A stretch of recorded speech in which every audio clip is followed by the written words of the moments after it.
Hello and welcome to this video on using the KD21C display. We'll begin with a quick start guide, then get into the finer details. First up, the most common things you'll be doing is turning it on by pressing the power button and then using the plus or minus buttons to increase or decrease the level of pedal assist. The higher the number, the more assistance you get as you pedal. Turning off the bike, just hold the power button for a second and the bike will shut down electronically. That's most of what you're going to be doing, but let's go ahead and get into some other basic functions. There's 3 buttons on the unit, plus, minus, and power. The screen shows a few things when you power it up. Right in the center is the current speed you're traveling, on the top left is the battery level, top right has the pedal assist level, and on the bottom area this is the variable display. The variable display can be changed by tapping the power button.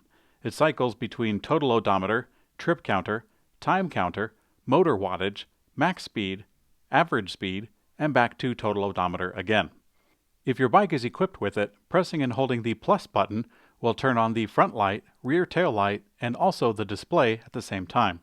Pressing and holding the minus button will send a little bit of power to the motor, making it easier to walk alongside the bike. Okay, let's go ahead and get into the settings menu. Press and hold the plus and minus button for 2 seconds. From here, the plus and minus will change the value, and tapping the power button will scroll to the next page. Holding down the power button for a second will confirm all the changes you've made and go back to the regular mode. Let's go through each of these settings. TC is for trip computer or trip counter. Choosing Y will reset your trip counter, and choosing N will just leave it be. Next is BL for backlight strength, 1 being dim and 3 being bright. U is for unit. This will change the bike readout from miles or kilometers.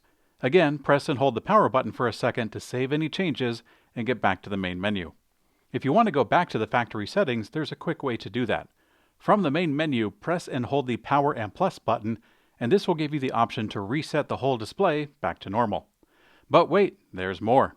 After getting inside the settings menu, you can press and hold the power and minus button to change the wheel side or the bike top speed.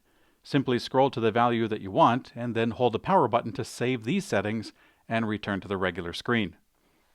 But guess what? There are even more settings to get into. Press and hold plus and minus to get into the settings menu, and then press and hold plus and minus again, and this will get you into the advanced settings menu. Most of the stuff in here should remain at the factory settings. We're going to go over some detail in here, but if you want to know everything, we have a link to the manual in the description below. There are 8 pages in the advanced menu, but for some reason the controls change, and now plus and minus scroll up and down, and the power button confirms that you want to change in that page. The first page is voltage. It changes the battery voltage readout. The second page is SCA.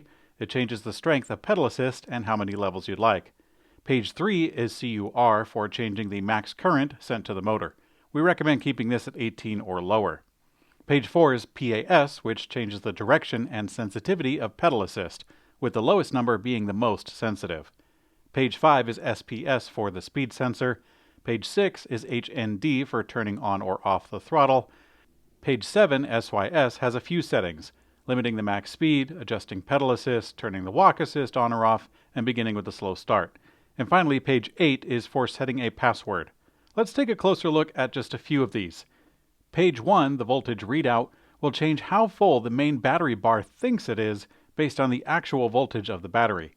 Simply scroll through each of the bars and set the voltage to what you would like it to report. Page 2, SCA, can do a couple of cool things.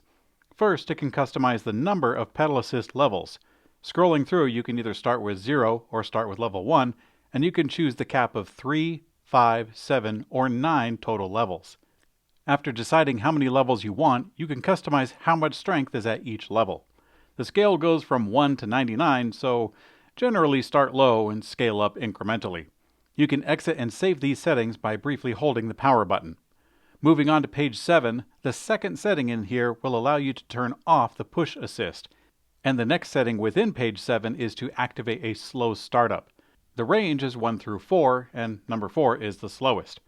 And finally, the last setting is on page 8. This is the option to set a password to start up the bike electronically. The default password is 1212, but that may change in the future, so you can ask our support staff if you notice this has changed by the time you watch the video.